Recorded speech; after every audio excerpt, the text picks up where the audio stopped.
Módulo 4, Comunicación 2, Diseño Gráfico, FADU-UBA, por la profesora Mabel Amanda López. Hola. Esta es nuestra última clase teórica sobre la primera parte referida a la argumentación retórica, donde vamos a ubicar las bases del acuerdo dentro de la lógica de la argumentación en Aristóteles y ahora específicamente en el artículo de Perelman. ¿Qué son las bases del acuerdo? ¿Qué significa un acuerdo cuando nosotros estamos hablando de argumentación retórica? Teniendo en cuenta todos los aspectos que nosotros venimos trabajando hasta ahora, los aspectos que se debieran considerar para analizar una argumentación son, primero, estas categorías que ya Aristóteles había destacado, como la naturaleza de las ideas, cuáles son las pruebas, estos lugares del descubrimiento que nosotros venimos trabajando, y también otros aspectos referidos a la posición del enunciador y a las emociones del destinatario, que es lo que llamamos la vía psicológica. La vía psicológica tiene que ver con el emocionar, no con el convencer, que son los aspectos que estamos trabajando en primer lugar. Sin embargo, estas dos partes son indisociables y no son posibles de ser presentadas aisladamente, sino que siempre lo hacen en conjunto. Cuando nosotros vemos la máquina retórica desplegada en un gráfico como este, que fue diseñado por Belén Robela y Nadia Menotti, docentes de la cátedra en ese momento, vemos que en azul, por arriba, tenemos lo que se refiere al convencer, cómo el enunciador convence al destinatario, y por debajo la parte de la vía psicológica, el ethos, el pathos, es decir, el emocional. ¿Cómo nosotros vamos a trabajar todos estos aspectos de una manera integrada? Ahora estamos de una manera analizando, diseccionando las partes para poder después reintegrarlas. Es decir, lo vamos a volver a recomponer porque la máquina retórica trabaja en conjunto. Cuando nosotros analizamos, vamos a ir desde el convencer, como el destinatario es interpelado por el enunciador a partir de un mensaje donde trata de convencerlo. Trabajamos en discursos persuasivos, en el género persuasivo. Bien, por un lado tenemos el tipo de razonamiento, que es todo lo que nosotros venimos trabajando en la retórica de Barthes, que toma directamente de la retórica aristotélica estas categorías, tipos de razonamiento, la inducción, la deducción, es decir, un método para convencer, las preguntas generales que derivan en los géneros, es decir, la tópica como casillero, y ahí tenemos los tres géneros, espiríctico, deliberativo y judicial, los géneros retóricos, y a la derecha tenemos los lugares del acuerdo. Acá quería llegar porque los lugares del acuerdo va a ser el punto donde vamos a linkear la retórica aristotélica que ustedes leyeron a partir de Barthes con la retórica que reformula Perelman, que es la que ustedes están leyendo en esta oportunidad, porque hay muchos aspectos que tienen que ver, que están trabajados de una manera similar en esta reelaboración que hace Perelman. Lo que pasa es que hace hincapié en otros aspectos, como son, por ejemplo, la creación de la opinión pública, el auditorio, cómo se incluyen los auditorios, y en realidad está reelaborando esta parte de la retórica porque la retórica empieza a tener mucha importancia a partir de la difusión de los medios masivos, a partir de dejar a un lado la estilística, como se hizo en el siglo XVII y XVIII, y revalorizar lo que hace la argumentación.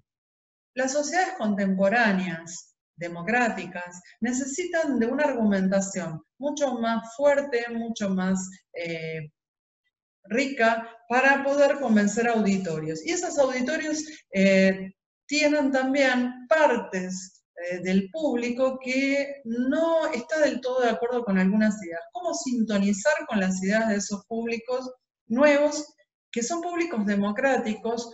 Si bien son públicos masivos en algunos casos, también hay sectores de públicos que tienen diferentes opiniones. En ese terreno es donde va a ser muy importante lo que Perelman llama las bases del acuerdo.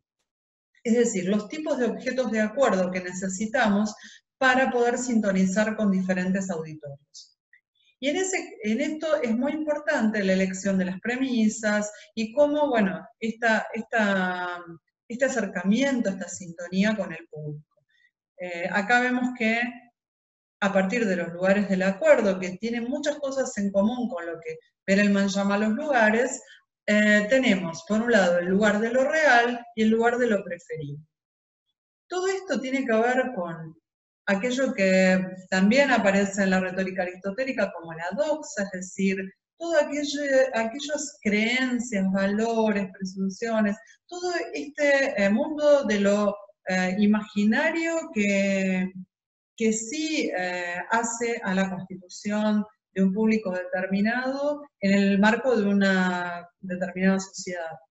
En oposición a lo que los científicos llaman la episteme. Entonces, los retóricos trabajan con la doxa y los científicos y los filósofos trabajan con los saberes, las creencias versus los saberes. Los sofistas no trabajan como los filósofos con los saberes, sino que trabajan con todo este terreno de lo opinable, de aquello que es verosímil, pero no necesariamente verdadero.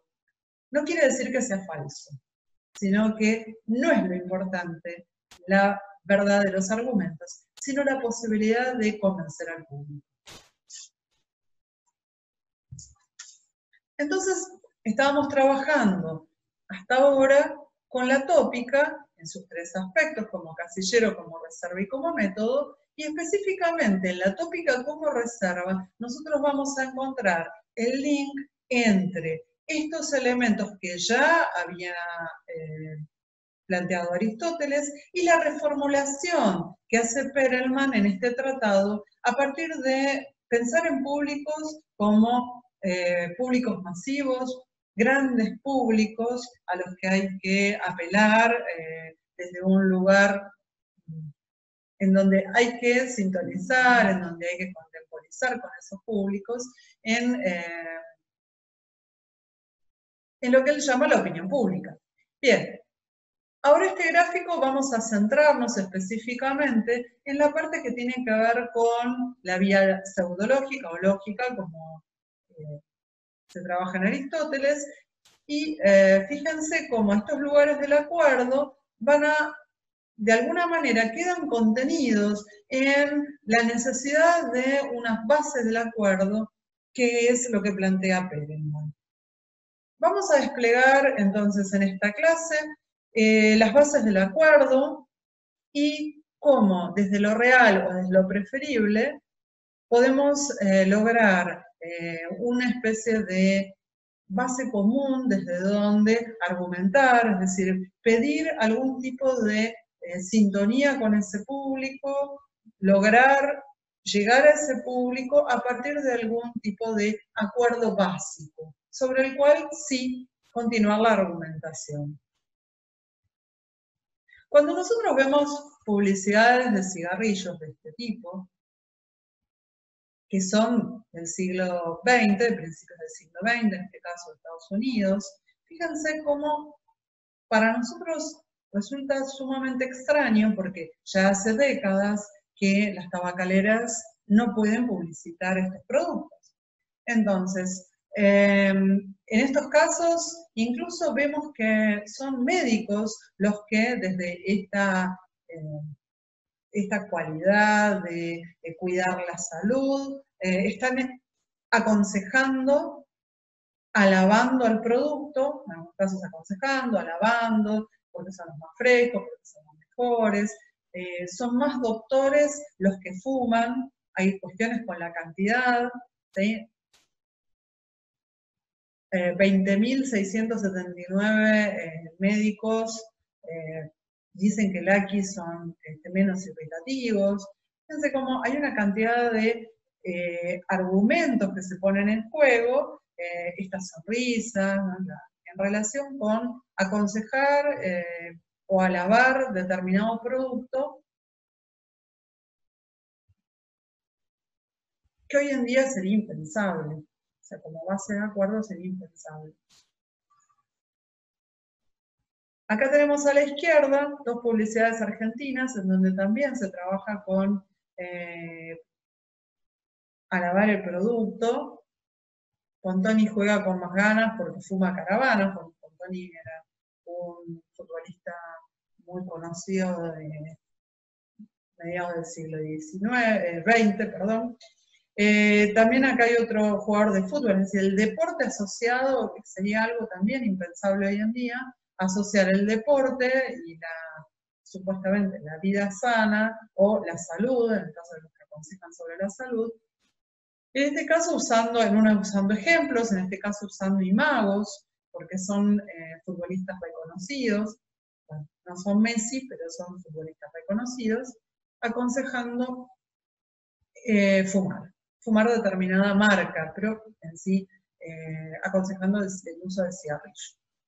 Fíjense, para nosotros, ¿hay acuerdo? Bueno, evidentemente para esos públicos sí. Esto nos está hablando de cómo estos acuerdos no son acuerdos nunca universales y además son acuerdos que tienen que ver con lo epocal, con cómo es el desarrollo de una determinada sociedad y cuáles son las creencias, los presupuestos y los valores que sustenta esa sociedad y que va a tener que poner en juego quién está argumentando. Evidentemente no hay acuerdo, pero menos acuerdo habría en esto. Estos bebés están aconsejando a sus padres, a su mamá, a su papá, el uso del cigarrillo, en este caso fuman Marlboro. Bueno, fíjense como, bueno, ni siquiera sería impensable en este momento que usaran niños para publicitar cigarrillos, pero además incluso está cuestionado el uso de niños en las publicidades. Esa sería otra cuestión que, y sobre todo en publicidades que no son publicidades de pañales o de alimentos infantiles. Eso quiere decir que cualquier punto de partida para una argumentación necesita la aprobación del auditorio. Si el auditorio no tiene el menor feeling con ese argumento o directamente desaprueba esa conducta o desaprueba ese argumento, es imposible que yo pueda empezar a trabajar con una argumentación hacia ese auditorio. Esto es algo muy interesante en Perelman, porque en realidad lo que nos está posicionando es en cómo es el auditorio el que va a marcar este punto de partida. Es imposible avanzar en una argumentación si el auditorio al menos no tiene una sospecha acerca de alguna creencia. Si está convencido de lo contrario, es imposible arrancar. Las bases del acuerdo, según Perelman, se basan en 2 aspectos que están bastante diferenciados. O se basan en lo real o se basan en lo preferible.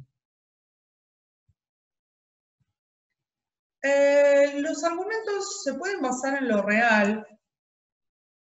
Cuando la argumentación está basada en lo real, lo que vamos a ver es que, por un lado, trabaja sobre los hechos o sobre las verdades, es decir, sobre qué serían los hechos. Bueno, los hechos son aquellas cosas de las cuales podamos tener alguna experiencia, por ejemplo, algo observable. Esto le da cierto viso de objetividad, el hecho de que podamos experimentarlo, que podamos verlo, es algo que todos vimos, es algo sobre lo cual en general no hay que argumentar, porque es una base más o menos objetiva.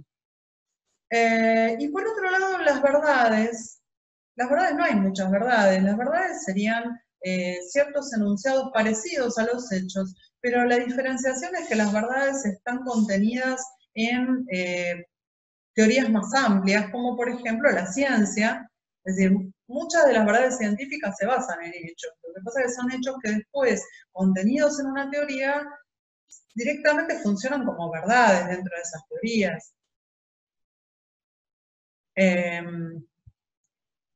Estas verdades no es necesario ya demostrarlas porque en algún punto fueron demostradas y son aceptadas. Y para algunos públicos son algunos puntos de partida indiscutibles. Para ciertos públicos especializados, por ejemplo, pero también podrían ser verdades filosóficas o verdades religiosas, que dentro de ese contexto ya funcionan como verdades, no necesito argumentarlas.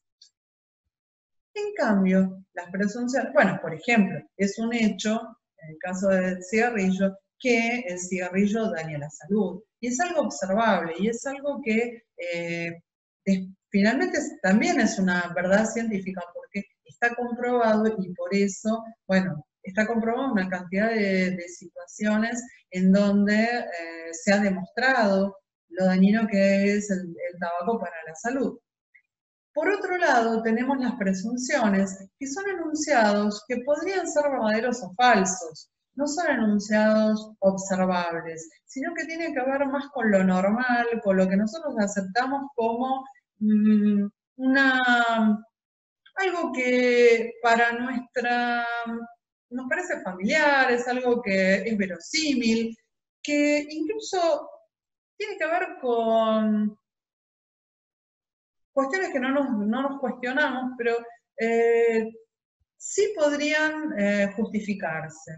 Es decir, el hecho de que hagamos 4 comidas, podemos decir, bueno, sí, eso tiene que ver con cuánto tiempo un cuerpo necesita, el cuerpo necesita para reponerse, reponer energías y demás.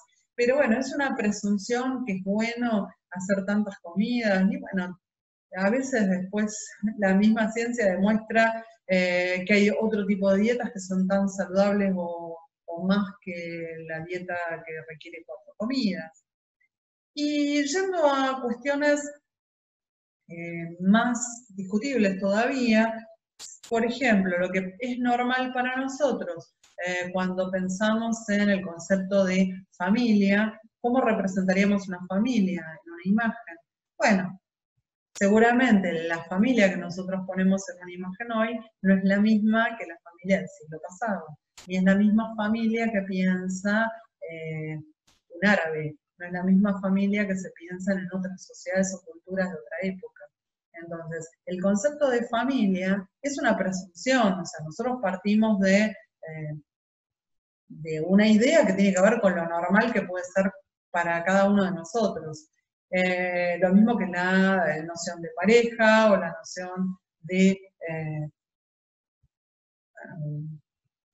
sí, como todas estas nociones que en realidad son culturales, es decir, no son verdades universales, no son hechos, sino que tienen que ver con presunciones acerca de qué es lo culturalmente aceptado, lo que nosotros tomamos como norma.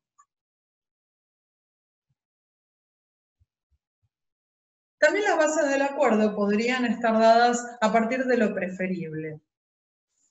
En este caso, estamos hablando no de lo real que nosotros percibimos, sino de aquellos valores, de aquello que nosotros nos constituye como sujetos y como sujetos en una sociedad, a partir de lo que pensamos, lo que creemos. Y estos valores pueden ser tanto concretos como abstractos. Los valores abstractos son, por ejemplo, la justicia, la verdad, la felicidad, la belleza. Son valores más amplios sobre los cuales podemos tener o no algún tipo de acuerdo, no necesariamente. Y en cambio los valores concretos son aquellos que encarnan algún tipo o están encarnados en un individuo o en una sociedad, por ejemplo, el valor de la amistad, el valor del patriotismo, es un valor social, el valor de la solidaridad. Bueno, este tipo de la disciplina, es decir, son valores que tienen que ver con cuestiones más cercanas a las personas. Y por eso son los valores concretos, es más fácil llegar a un acuerdo a partir de valores concretos, mientras que los valores abstractos en general son los que producen movimientos de cambios sociales, porque, bueno, ¿qué significa la justicia o qué significa la felicidad? Podría ser muy diferente entre distintos grupos sociales. Entonces, a veces esos valores resultan irreconciliables y eso hace que se produzcan cambios sociales importantes y esos son los valores que promueven un dinamismo social. En cuanto a los valores, es posible, sí, generar grandes coincidencias en los valores, por ejemplo, en temas como la preservación de la vida, o en temas como el valor del cuidado en la familia. Son todos valores, en realidad, valores concretos. Cuando hablamos de las jerarquías, estamos pensando en cómo estos valores a veces en un determinado momento de la sociedad o en un determinado momento en el sujeto se pueden producir choques o colisiones entre valores y ahí lo que prima es la jerarquía. Es decir, qué cosa nosotros consideramos un valor más importante o un valor absoluto respecto de otros que son negociables o que se subordinan a estos valores. Entonces, los valores no aparecen iguales en determinados momentos.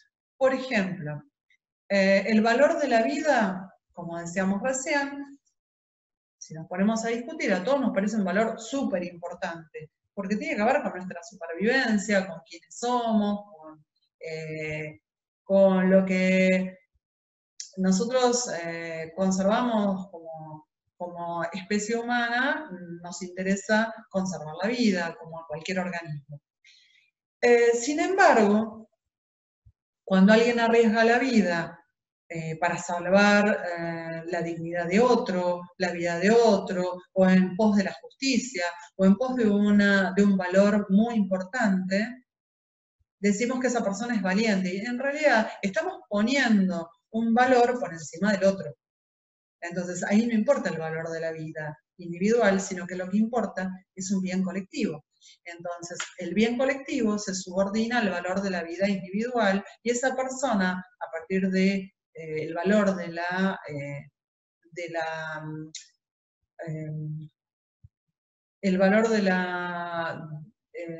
no ser cobarde, de ser una persona valiente, está subordinando un valor supuestamente universal a uno que en ese momento es más importante.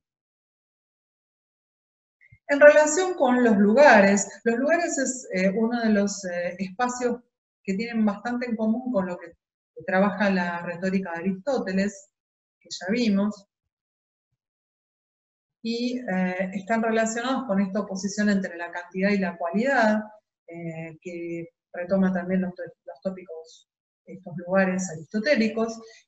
Bueno, evidentemente la cantidad es un objeto de acuerdo, es un argumento que se pone en juego cuando decimos, bueno, este es un bestseller, porque es un libro que todo el mundo leyó y compró, esto es un trending topic, tal página web tiene tantas visitas, este influencer tiene tanta cantidad de seguidores, y eso es un argumento en favor de algo. Es decir, la cantidad pareciera, bueno, es decir, lo que hay más, lo que es accesible a todos, es uno de los lugares bastante más usados de la cantidad de algo, es algo que convence, ¿no? Pareciera importante. Una cátedra que tiene muchos estudiantes. Bueno, pareciera que eso es un argumento en favor de esa cátedra o de ese espacio o lo que fuera. Sin embargo, el valor de la cualidad se basa justamente en lo contrario, es decir, no en la cantidad, sino en lo único, lo precario, aquello que es diferente. Y como es diferente, hay que cuidarlo y es algo único en su especie. Entonces, fíjense cómo también el valor de la cualidad podría ser un valor súper importante para trabajar una argumentación, porque si bien muchas cosas valen por su cantidad o por lo asequible o por lo prolífico, otros son súper importantes por ser únicos.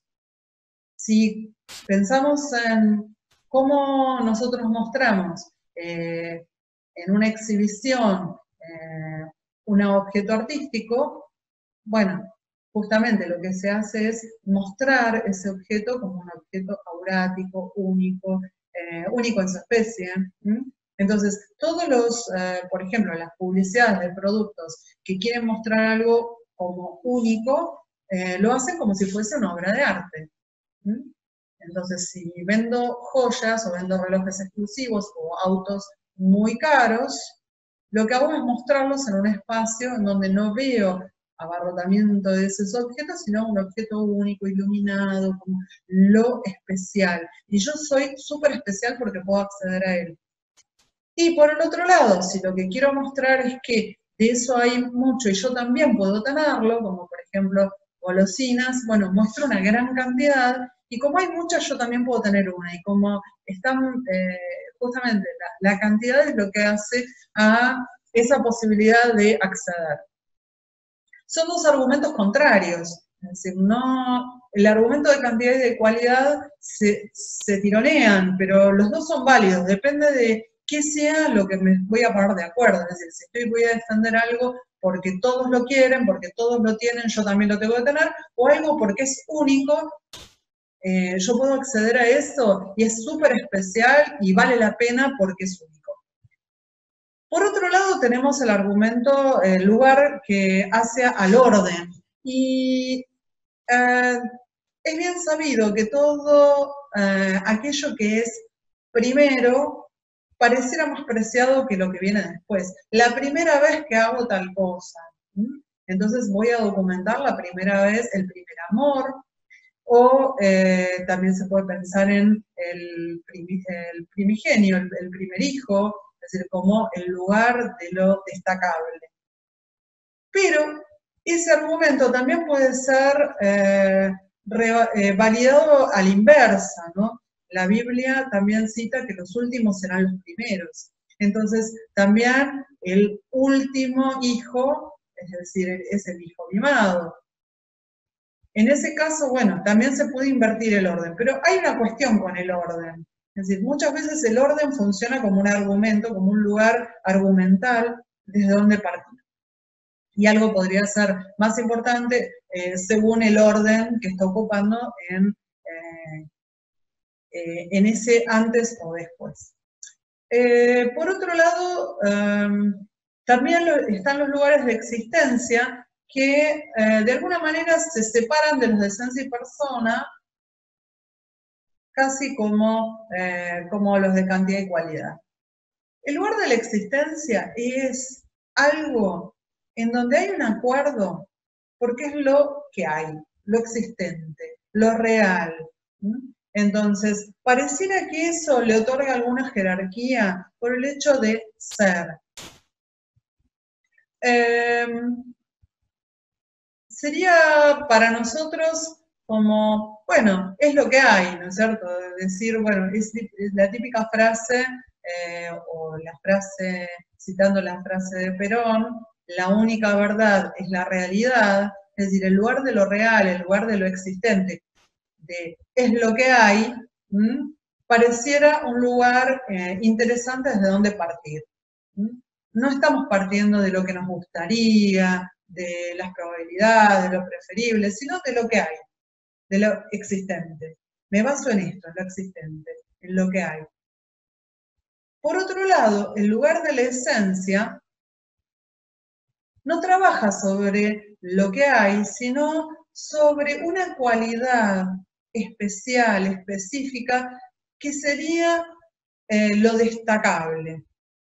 Entonces, no importa si si eso es, si en este momento eso está en todas las cualidades de un género, sino que hay algo destacable que es lo que garantiza la esencia, por ejemplo, de un género de producto, ¿no? Esta es el agua de manantial y es el agua que tiene la cualidad de la pureza. Entonces, ahí yo podría trabajar con justamente algo que garantizara una cualidad esencial de un producto.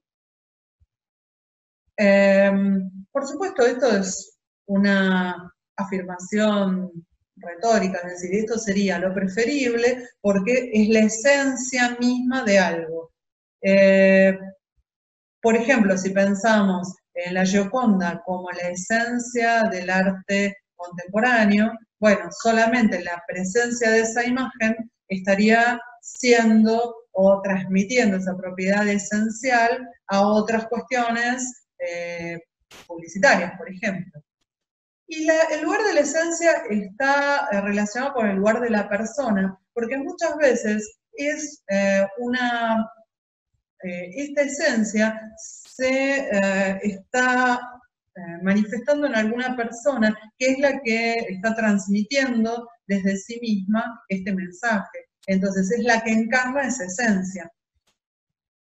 En este caso nosotros podríamos pensar cómo, bueno, poner la figura de Mandela, por ejemplo, como cualidad esencial de ese tipo de lucha por la libertad, podría ser la encarnación desde una persona en la esencia.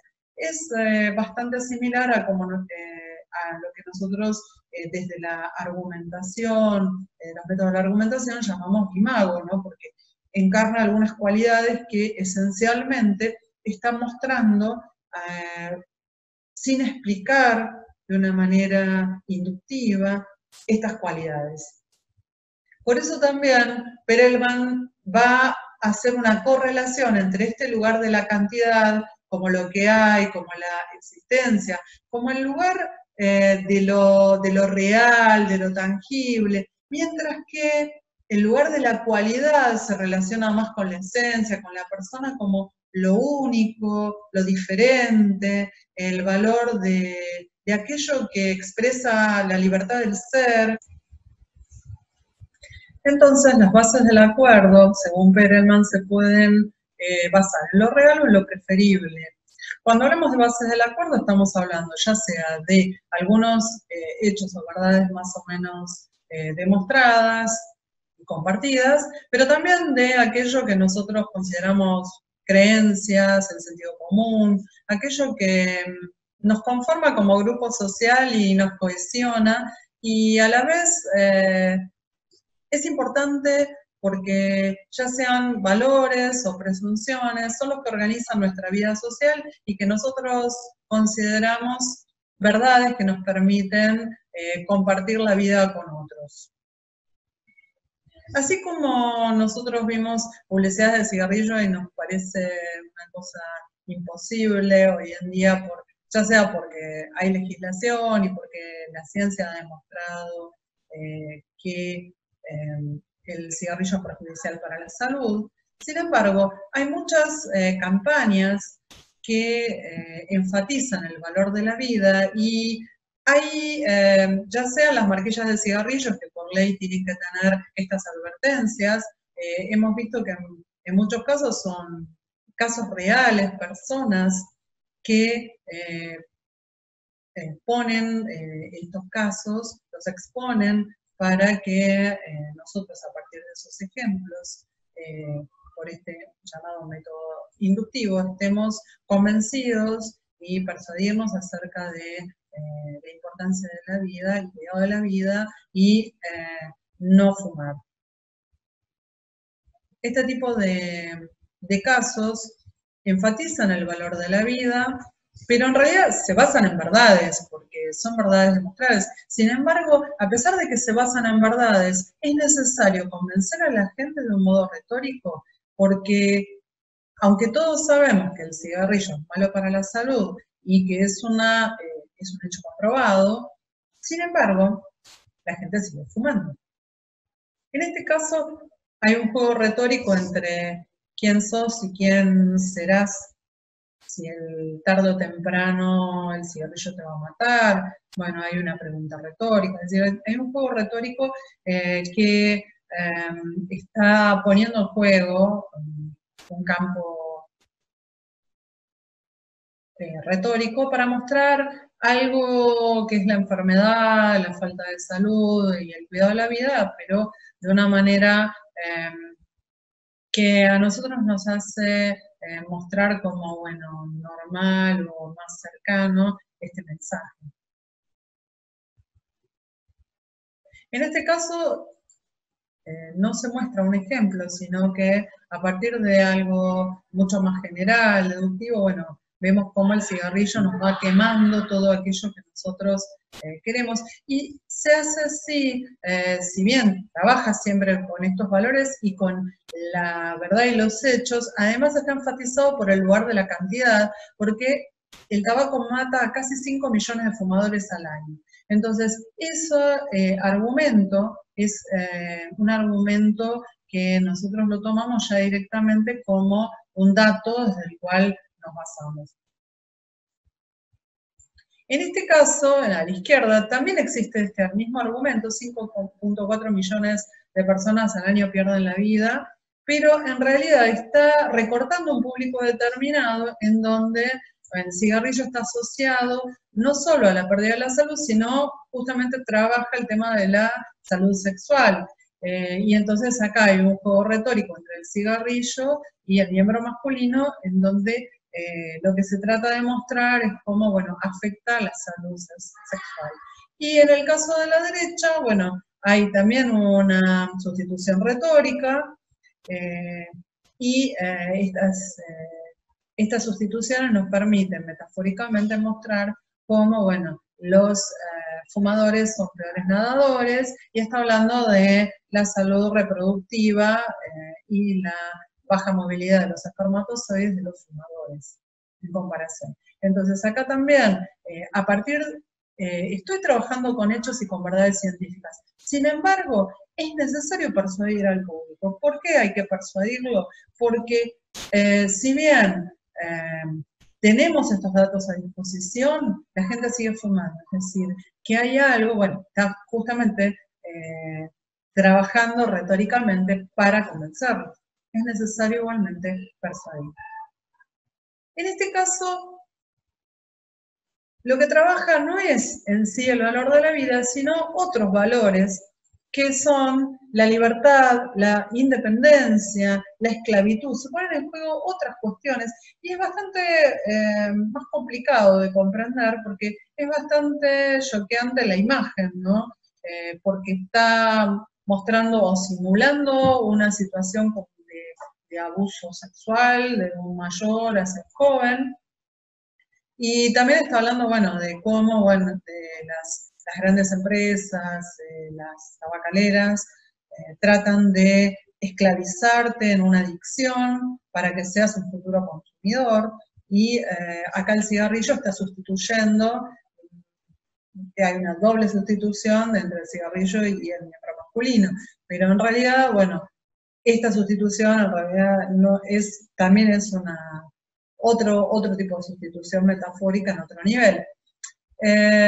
Trabaja así con otros valores, porque acá en sí no está trabajando con el valor de la vida, sino con cómo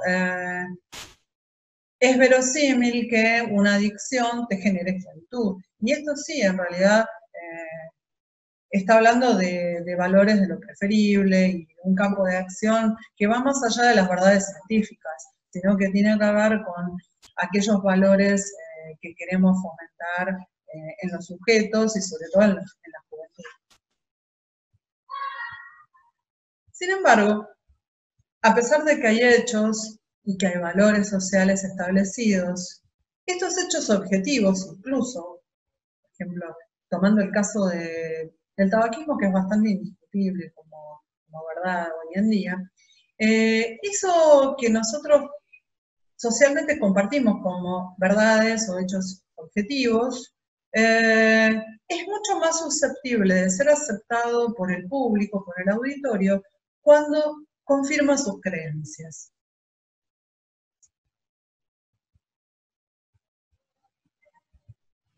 Esto es un humor gráfico, pero es verdad que aquellas mentiras que reafirman nuestras convicciones son mucho más aceptadas que verdades que tal vez sean inconvenientes. Y esto explica por qué muchos públicos se resisten y por qué el auditorio muchas veces se resiste a aceptar algo que es un hecho a veces observable incluso. Y bueno, es muy difícil revertir algunos prejuicios o algunos preconceptos, algunas ideas que están muy arraigadas en algunos públicos. Pero es verdad que es posible cambiar la opinión pública y que esos cambios se van produciendo y que son dinámicos. Evidentemente, aquellas publicidades que nosotros vimos de cigarrillos del principio del siglo XX, mediados del siglo XX, hasta la década de los 80 fueron publicidades que nosotros veíamos, pero bueno, empezaron los juicios a las tabacaleras por problemas de salud y otras cuestiones, y ciertos estudios científicos que han corroborado la importancia de cuidar la salud y preservarla del tabaquismo, y bueno, esto ha hecho que haya un cambio importante en la conciencia social y en la opinión pública. Esto que nosotros acabamos de mostrar es lo que se llama el sesgo de confirmación. Incluso en la ciencia se trabaja con este tipo de sesgos y se analiza todo el tiempo el propio investigador si no está confirmando sus propios prejuicios, sus propios conceptos, los conceptos que tiene como puntos de partida de una investigación. Y en la vida cotidiana nos sucede que muchas veces preferimos o adherimos a ciertas ideas que son aquellas que reafirman nuestras propias convicciones.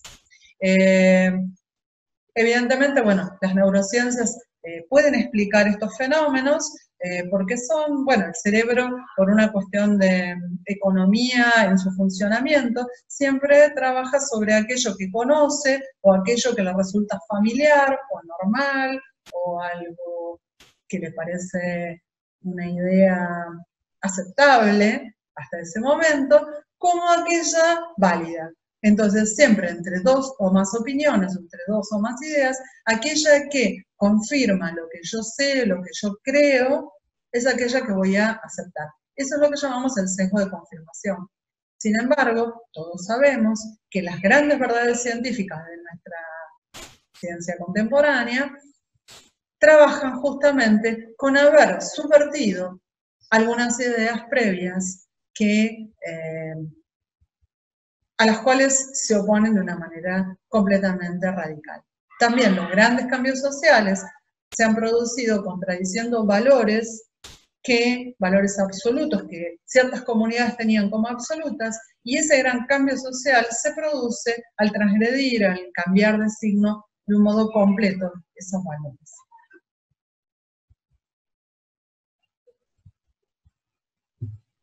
Esto es algo que ya Einstein había advertido también en las ciencias. Traemos una frase de Einstein.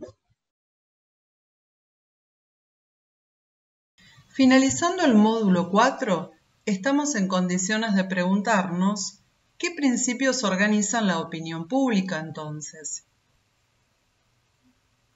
¿Hay objetos de acuerdo más sólidos como base de la argumentación? Y en todo caso, ¿de qué factores depende su verosimilitud? Y como conclusión muy importante, ¿existe un riesgo real de que el público sea manipulado?